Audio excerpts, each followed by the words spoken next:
Sofia Nicole Arcangel, kinoronahang Miss International Queen Philippines 2024.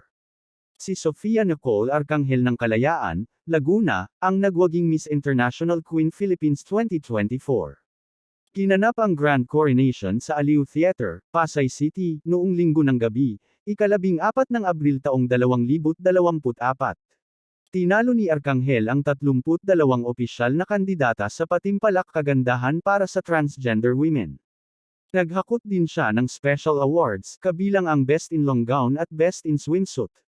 First runner-up sa Miss International Queen Philippines 2024 si Nina Marie Simulaten ng Davao Oriental, second runner-up si Julian Concepcion ng Maynila, third runner-up si Sheila Magpil ng Coronadal City, at fourth runner-up si Mikay Bautista ng Bulacan. Ang tagumpay ni Sofia Nicole sa Miss International Queen Philippines 2024 ang katuparan ng kanyang pangarap na maging kinatawan ng Pilipinas sa Miss International Queen 2024 na magaganap sa Tiffany's Show, Pattaya, Thailand, sa ika-25 ng Agosto taong 2024. Unang sumali si Sofia Nicole sa Miss International Queen Philippines noong 2023, pero hindi siya pinalad na magwagi dahil si Lars Pacheco ang nanalo.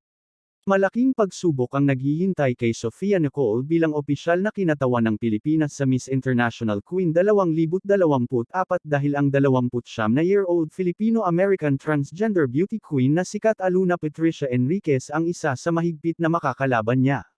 Si Kat Aluna ang kauna-unahang Filipino-American transgender woman na kinoronahang Miss Nevada USA noong 2021 at naging official delegate ng State of Nevada sa 70th Miss USA noong 2021. Hindi man naging maswerte, parang nanalo na rin si Kat Aluna sa Miss USA 2021 dahil sa natanggap niyang atensyon at mga libreng publicity na kanyang nakuha.